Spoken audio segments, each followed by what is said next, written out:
Hope everybody's doing okay. This is the next part of the series, part 12. While the last couple episodes have dealt with the people who brought the sexual degeneracy across many nations, specifically America and most of England, the UK, Canada, Denmark. Basically, most of the well-off nations got corrupted. So close, I would say at least a third of the world. But I'm gonna jump over to a different topic. Um, while it's important to remember that Harry Hay and Alfred Kinsey was the two people responsible for spreading sexual problems across the world. Um, at least in the modern era. I'm gonna jump over to someone else that existed during the same time frame, but caused a whole nother problem. And it's something that I really don't speak about very much because you really don't hear about it, and I personally don't hear about it because it's never been big where I live. Um, but one of the most deceptive things in the past 100 years, and I don't really hear people speak about this in general, um, but that's Wicca. And the biggest problem with Wicca is that it targeted an audience. It targeted an audience to get into the satanic side of the occult that normally would never even dabble or touch this stuff. Because before Wicca, you was you was either an atheist that believed in what the so-called founding fathers of America pushed as the age of reason. You was either a Christian or a Catholic, um, or if you was the very minority that was into that was like Buddhist, Islam, Hindu. Then you had the even smaller minority that was into the occult, and at that point it was only labeled as evil. They didn't have these deceptions like this, and of course you have the societies. But up until the the the early to mid 1840s, 1940s, sorry, this Wicca was not a thing. So what it did was it made it targeted people that was neither Christian but neither into the devil, but leaned towards an interest in the occult or magic, but had no interest in conjuring up evil spirits or worshiping the devil. So what did the devil do through somebody? He created a religion where it makes it makes worshiping evil forces look clean and harmless. And these people in Wicca see they don't want, most of them anyways, don't want a scary demonic experience. They want something that just seems just like pure, clean, to do with nature, fellowship, but still have that like um clean looking magic that like they grew up with watching Walt Disney movies. That's somebody that needs to be covered during the series as well at some point, because nobody um planted magic and the occult into people's heads better than Walt Disney, because before that magic was considered taboo of any kind.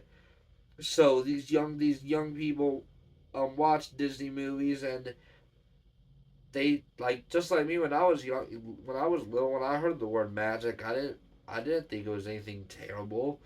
Like I figured it was real, and I grew up Christian, so I always knew that like black magic or ceremonial magic or witchcraft was terrible. But like I thought that just like what you see in most media, which would be considered like folk magic or practical magic, or what Wicca calls white magic, like I thought that was just either not real or not a gigantic deal. But whether you hurt anybody in the process or not, or even if you use this magic to help people, it does not change what the Bible says about magic. And in case somebody from a generation or that never read the Bible, or just maybe an older person never read the Bible, let's see pretty much the most clear verses of what God's opinion about magic is. And if magic was okay, that didn't hurt people, then he would have said it. But let's look at his opinion on witchcraft.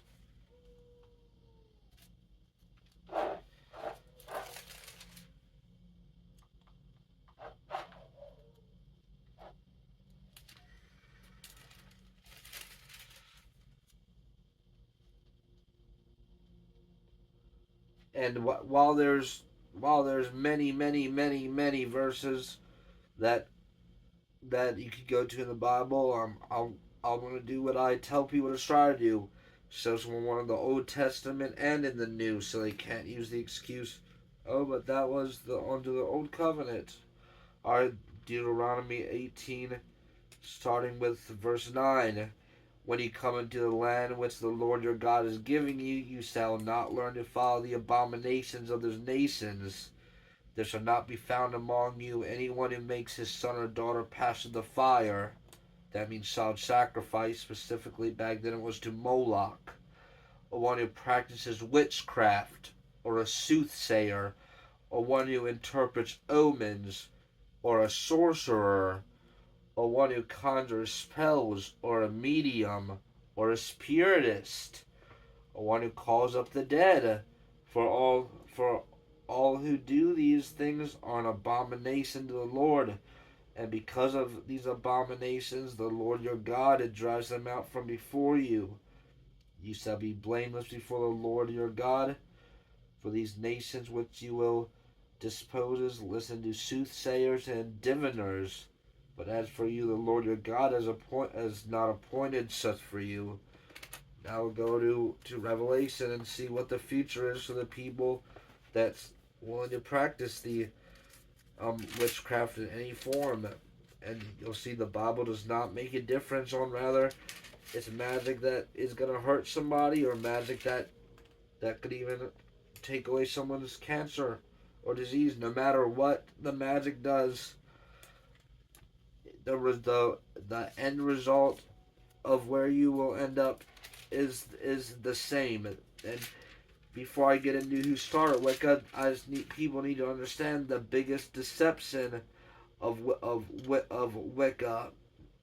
It's made people think that there's good magic and bad magic, but there is no difference. Like nowadays, you'll hear about a white witch, a black witch, a gray witch, a green witch, and while people should at least know the difference in case they hear the terms, none of those will be a pass. Like you can't die and tell God, "Oh, I was only a green and white witch. I didn't hurt nobody." But Revelation 21 verse 8, but the cowardly, unbelieving, abominable, murderers, sexual, immoral, sorcerers, idolaters. That means people that worship other gods, just like the false god, just like in Wicca do. Because in Wicca, you pick a horn god and a goddess to worship. At least in the type of Wicca I'm going to be speaking of. But all Wicca, you pick a god and a goddess to worship. That's the core of all of it. And all liars have the part of the lake of fire. And the lake which burned fire and brimstone, which is the second death. All right, now Gerald Gardner, the creator of what you call the Gardnerian path of Wicca, because the most popular two is the Gardnerian path and the Alexandrian path of Wicca, started by Alexander's, and he will be getting his own separate Slaves of Satan video. And then there's also for women that want to only be girls, there's Diana witchcraft too, the Diana path of witchcraft. And then there's, of course, there's so many other spin-offs. But this is a weird guy. I normally don't write anything have to write anything down because I have a very good memory, but this guy just had such a jagged, weird path, like weird past. He doesn't even really seem like somebody that would do this. And what's weird is he started this movement towards the end of his life. So first of all, when you're in Wicca and a lot of other magical groups, this has been a common theme for at least for hundreds of years. Um, you get a secret name or a name that you only tell the people in the coven, or if it's 13 it's the coven, if it's above 13 it's what you call a hive. And his name was Skyer in his Wicca name. Sometimes they won't really have a reason. Sometimes they'll say they got a revelation from the horn god or the goddess. Or sometimes it'll be because of numerological value, or sometimes it'll be a kabbalistic number. There could be many, many different reasons. Um, and like I said, he did a lot of different stuff he was involved with. But he didn't really seem too good at anything. And a lot of people said that he wasn't really a charismatic person. And a lot of people are surprised that he actually started a movement that's extremely popular. Well, I wouldn't say extremely popular, because they say about 1 to 2% of people now are pagan, which a lot of times falls under Wicca, not always, but in America. But if you consider 1% of the population, that's still about 3 million people. And if that keeps on getting more popular and more popular, the whole nation could be openly pagan and back into witchcraft. The societies are all into it, and there's a lot of closet case people, but it could be really dangerous if this actually got popular. He was also an amateur anthropologist, and which is a study of more about how human civilization lives, while biology was more about the only about the inside of the body. Now anthropology is about the body too, but it's a more broader aspect. I would tell Christians to consider studying anthropology far before I would tell them to study biology. And there's all kinds of anthropology. Specifically, the one that I focus the most on is the one about the hybrids, which has talked about multiple times. He was also an amateur archaeologist. Um, and he was also in a Rosicrucian order. And just like the Masonic orders, there's so many Rosicrucian orders. And this is one of the smaller ones, um, called Rosicrucian Order Crotona Fellowship.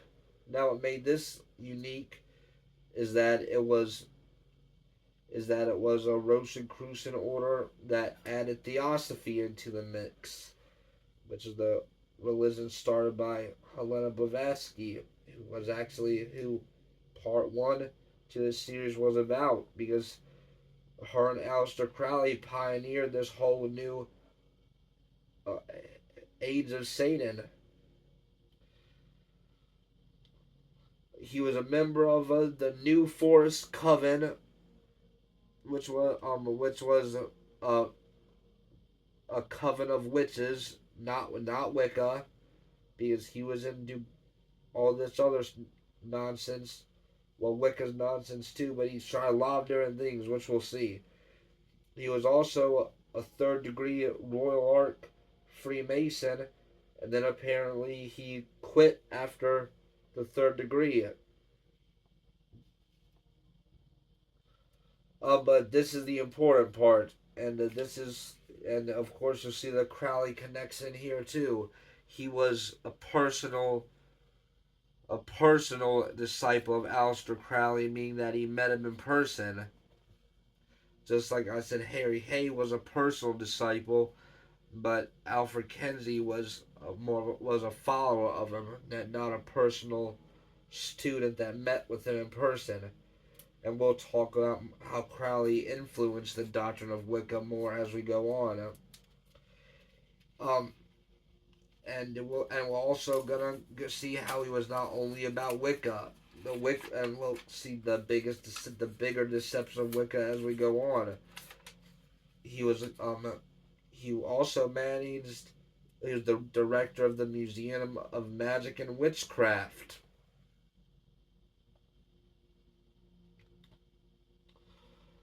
Um, he was a freeman of Liverpool. He was a trainee planner. For This is somebody that studies the making of tea and the tea leaves. Not really something I need to go into. He was apparently a deer hunter, and apparently for a while he was studying Buddhism, which is something that you'll see a common um that's something you'll see that's common with a lot of these occultists. They'll usually before they usually get their own religion started, they'll usually either study Buddhism or Hindu or both. Then they'll usually incorporate parts of that into their religion, especially the yoga. Most of these satanic cults use yoga because from Hindu they learned that's how you contact these false gods. Well, at least it makes the process a lot easier. He was a member of the Kylon Planners Rifle Force. And you'll see that too. He was a member of all these different, like, small military groups. Like, very just, see, like a very confused person. And a lot of this stuff there's no reason to really spend a lot of time on. But the reason I go through this to explain what these people are into, because sometimes it gives you ideas of why they turned out the way they did, which is important to consider.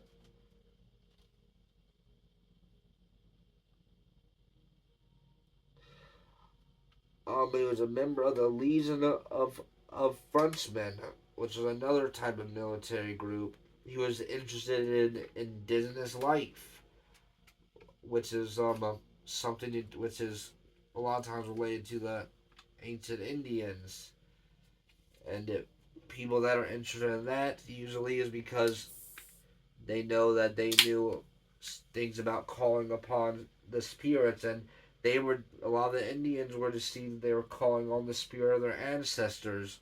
That's where talking to the trees comes from.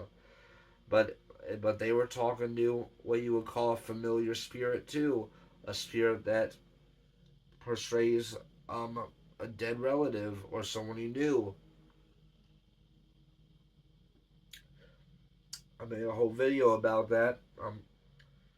That no matter how tempting it is, never try to get in contact with a dead relative. While I would love to talk to my mom again, I would never even consider it. And even like talking at a gravestone, that can be very dangerous and open a door.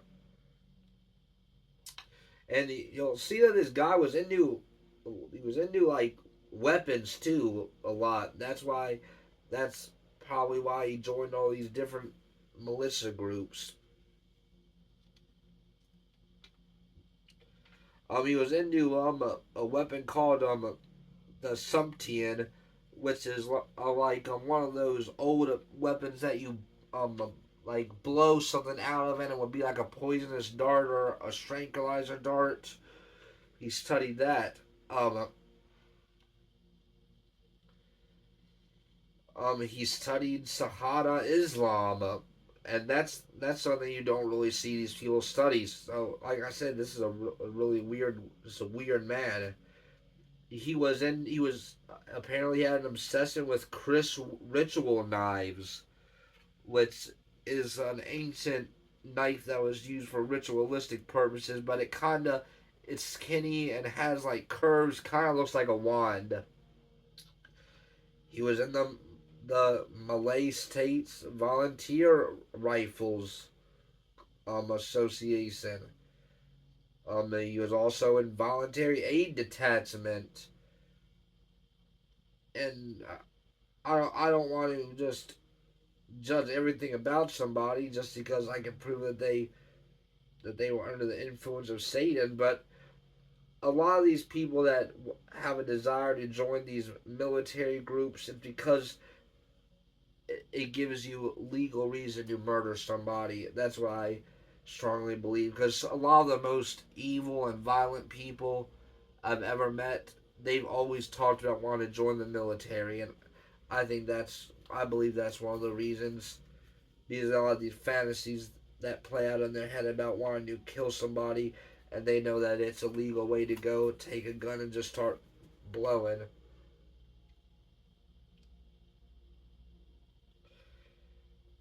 He was a government inspector of rubber plantations. Now that's something you'll see too. These people usually get government jobs because the government is secretly so interested in the occult. Then he got promoted to the principal officer of customs. He was also involved with inspecting places that was making opium. He got involved in mediumship. He never became a certified medium, but he started studying it. Then he became a Freemason again at a different lodge. And I think and at this point, he's either just confused or he's trying to use all these religions for different self gratification benefits. Now, he had an obsession with Baal and Astereth, and for people that's really done research beyond the Bible and studied ancient writings, these these evil people in the Bible that worshipped Baal and Ashtoreth, see, they believed that Ashtoreth was Baal's wife, or there's a consort. So I believe that's where he got the idea of having a worshiping a god and the goddess. But for anyone that's read the Bible, they would know that Baal required human sacrifice, cutting yourself, orgies, homosexuality, many, everything bad. And Ashtoreth would require usually sexual sins. So these so-called um, gods that he tells you to pick, it's not as innocent as you think, because no matter what name you give one of these things, you're gonna contact something evil.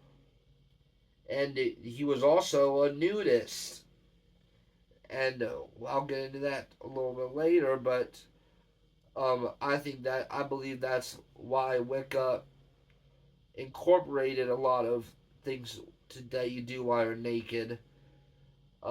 Because I think there's a possibility he might have just been a pervert too, because this guy's into a lot of different things. He had an obsession with Bronze Age swords. Apparently, he learned how to make them. He had apparently a degree in philosophy. Um, he like all these other people, he believed in reincarnation and believed that he was from Cyprus. Then he joined another military faction um, called the Air Raid Warren Service. Then he joined something called the Folklore Society, which was a place where you could go and talk about these mythological gods, the false gods and creatures. But most people in these things did not. Well, some more do than people think, but most people are just interested in mythology and don't act literally believe that these things exist. But then a lot of people go in there to try to learn more about them, because back then you couldn't just go on the internet, and at this point most libraries would not carry like books like to do with stuff like that because most people knew that that was evil back then.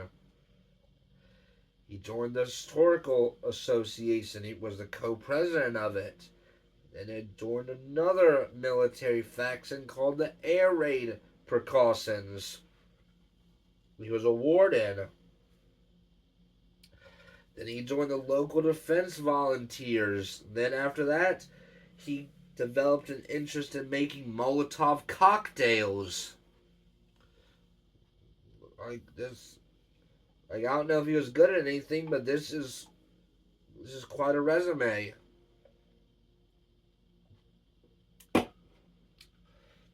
Then he started being interested in druidry, which is one of the oldest forms of witchcraft.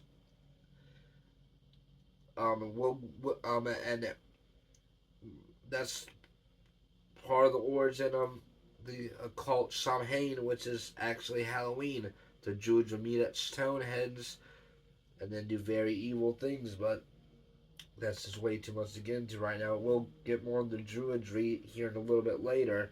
He was also then he got into the Lesser Key of Solomon, which is a book that was put together. Well, it wasn't made completely by them, but it's a bunch of different writings from different people put together. But the last people to put their work into it was Samuel Adele McGregor Mathers, the founder of the Golden Dawn, the Hermetic Order of the Golden Dawn, and Aleister Crowley edited it. So he developed a big interest in that, and while that became a part of Wicca.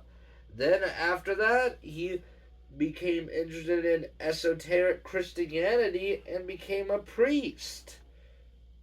Um, and like I claim esoteric Christianity as well, but that's why I tell people if they want to claim that, make sure that you tell people exactly what you mean by that, because because it can be very very misleading, because for example, I claim esoteric Christianity because there really is no other thing that describes my belief system. And what's different about mine is I use every piece of manuscript that is available. I use all the books that the Council of Nicaea rejected, that King James rejected, the Catholic Church rejected. Any scripture from the Dead Sea Scrolls, any information from that, I incorporate that into my belief system because we discovered all them for a reason. They were taken out for a reason, and if you actually read the ones that was taken out and it tried to just be suppressed, they're the ones that actually blow your mind. While the original 66 books blow your mind too. And of course, it's not a salvation issue if all you have is the 66 books, but if somebody desires deeper knowledge about the world, you need the esoteric Christianity. And also, what it can mean and what it means to me is a higher focus on spirituality. That's something that the apostate American Christian Church has lost. I'm an extreme believer in oneness spirituality, and while I do not follow any Gnostic beliefs, I do believe that we have a spark of divinity in us, and I do not mean the divine spark doctrine that gets into Sophia and all that. But I believe in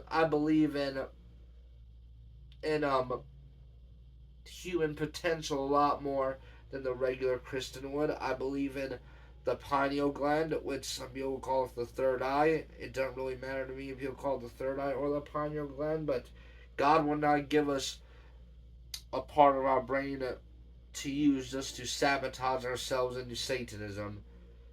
If opened the right way, not the Hindu route, then it's what actually gives us.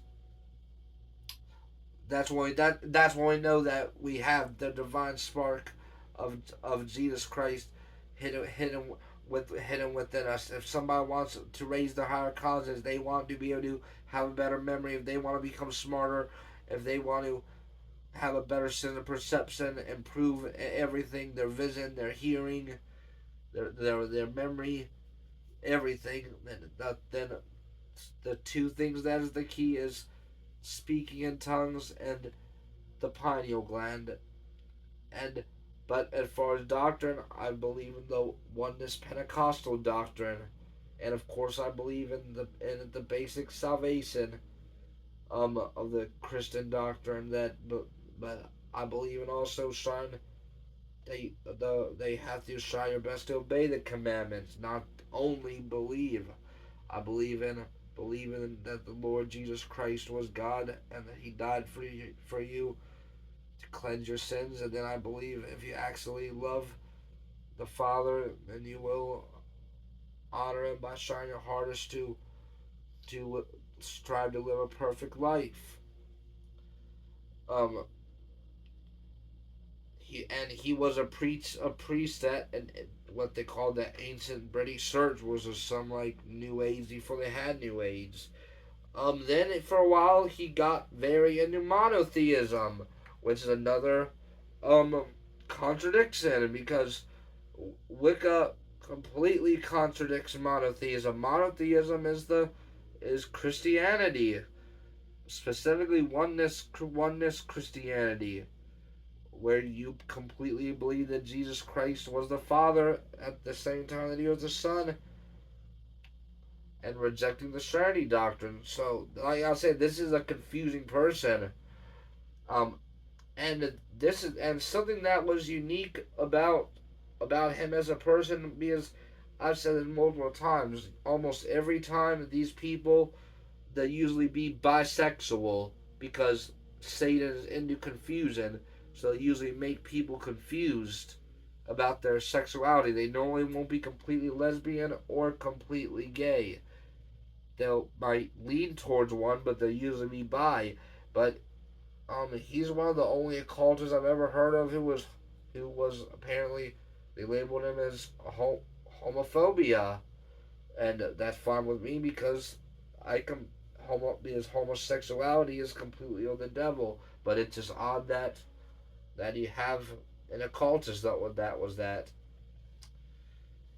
And then he claimed that he had a degree in philosophy, and then it was exposed that he lied about it. Also lied about having a degree in literature, and also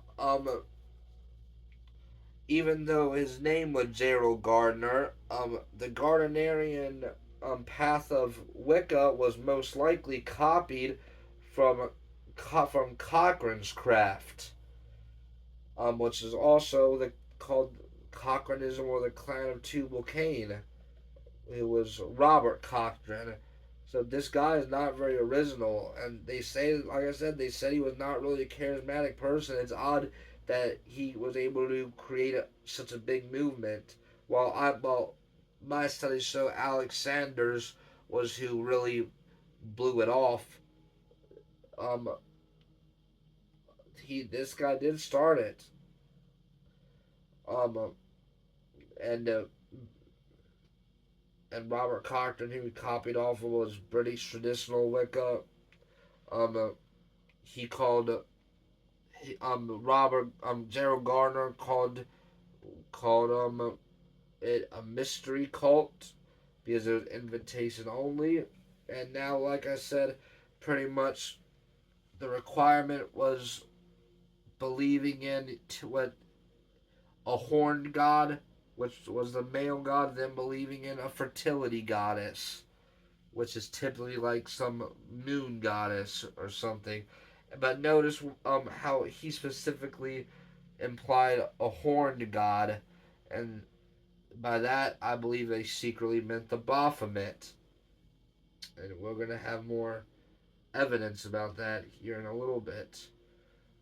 There was also three grades to Gardnerian Wicca, which he probably stole the idea from Blue Lodge Masonry.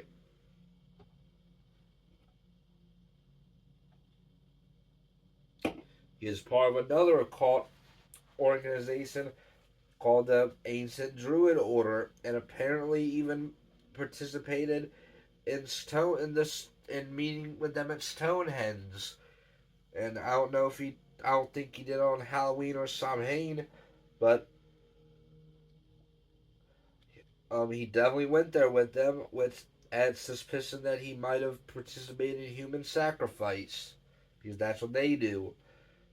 He was a member of the Society for Psychical Research, and this is now we'll get to the part where we can prove how that he was a very evil person, or at least slowly descended into evil.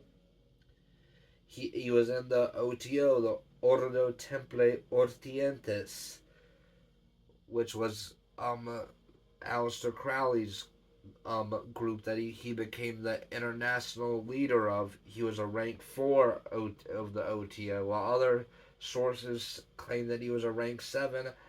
It, um, I couldn't find any valid source to show that he passed the 4th degree. And the OTO is pretty much the one of the most evil cults you can get in. Eventually, I'll do a full breakdown on it. Just never get involved with it. And then he got into voodoo. um, there's really not heavy details about it, but he started studying voodoo after that. Um, then then he wrote something called the Ye Book of Ye Art Magical, then also known as the Book of Shadows. Then he wrote Witchcraft Today. Then he came up with something called Theban Alphabet, which is yet another satanic occult alphabet system. Just like there's the runes or there's the Enochian language. That's just another one, but he probably copied it off the runes or the Enochian language. Then he was also a member of the Bricketwood Coven. So there's more. That's 4, 5, 6 societies that he was in. That was not harmless, like Wicca. No, 7, 7. Um, now, the maxim of Wicca, he stole from Alice. Well, I won't say stole, but he took from Aleister Crowley and just added a few words to try to get the stigma away. It's like Aleister Crowley's maxim from the Book of the Law was "Do what thou wilt." Now, for people in Wicca, they'll say "Do what thou wilt, but harm none," and most people that saying that don't really even believe that. They say it because it attracts more people. It sounds clean. It makes the police not look at them. It makes people feel like they're definitely not into anything dangerous. But that right there should be enough to prove the evil lurking in Wicca. And there's a lot more to say about this, but this is not even a video about Wicca. This is a video connecting the dots of the evil that crept into this world, mostly through Aleister Crowley, because he was a student of him, just like almost everybody else so far. And other than Alfred Kenzie, everyone so far is also a Mason, or was a Mason. Most of them are in the OTO. Most of them are Rosicrucians. The only one that wasn't was Alfred Kenzie. But he was still in the college fraternity. Um, that was obvious. That was created by a Mason. And Wicca also, well, Gardnerian Wicca, and the majority of them believe in the rule of three, which is kind of like a karma system, but a little bit different.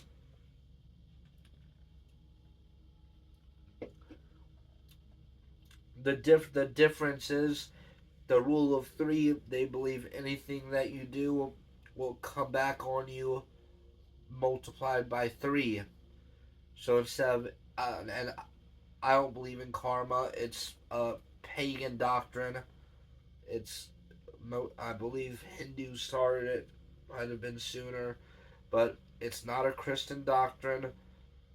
Regular karma, you do something good, something good will happen to you. You do something bad, bad will happen to you. Rule of three is you do something good, you'll get a back triple. Do something bad, you'll get a back triple. That refers to reincarnation as well. They believe that they'll also get repaid in reincarnation. Now he also made it clear that it was orthopraxy, which is which instead of orthodoxy, which is like what you'll see some like Greek Orthodox searches. Orthodox is where you're believing that your doctrine is correct and it's focusing on teachings and faith.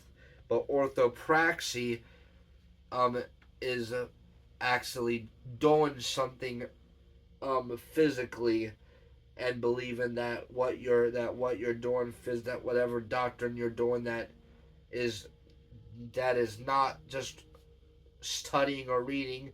You're actually physically practicing something that's the truth, and that the practicing the truth. And the witchcraft laws of I believe it was Britain was repealed in 1951. And then after that, that's when this stuff got a little bit more popular. And since his path was the only path of Wicca at that point, I think that it got motion because there was no other option for Wicca. And they also incorporated nude circle dancing. Which, like I said earlier, he was a nudist, and I think that one of the reasons he made being naked out in the woods a big part of Wicca, which if you follow the Gardnerian path, that's pretty much something that everyone has to do. If you're actually practicing it the way that it's supposed to be, if you pick that religion, I would warn everybody, please do not pick that religion. But if you're practicing it the real way, then you'll be out in the woods with naked women laying on altars, all kinds of weird stuff. And they believed the human body radiated magical energy, and they believed the best way to access this was nude circle dancing, specifically during the Sabbat, which is pretty much a way to profane the Sabbath instead of the Sabbath. They have their Sabbats, which is based off of I believe full moons. And the only thing that I know that he did really do that was original um is he was responsible for making the Wheel of the Year. A lot of people don't know what that is, so I'll post it. But that um list just has a wheel of the satanic holidays and the equinoxes and the solstices, and as the 8 high satanic holidays. And that's more claim that this is Satanism in disguise, because something that pretty much every satanic group celebrates is these 8 high holidays. You'll have some groups that will celebrate other ones, like for example, people that are Thelemites have the holy days of Thelema. They have the equinox, and a bunch of other nonsense um holidays. But these 8 specific satanic holidays on this wheel was around long before Gerald Gardner. So if Vince like I said, there's more people that started specific paths that I will be making a video about. But plenty of people have wrote books about how Wicca is just Satanism, um, and tricks people with good intentions into secretly worshiping the devil. The best book I would suggest reading is by Bill Sneblin. Who is in my opinion, one of the smartest people when it probably one of the highest authorities online when it comes to any type of occult activity. It's called Wicca, Satan's White Lie. I'll post an image of it. I believe that's the correct name. Yeah, Wicca, Satan's Little White Lie. And I'm gonna finish it up there. Have a good rest of the day. God bless.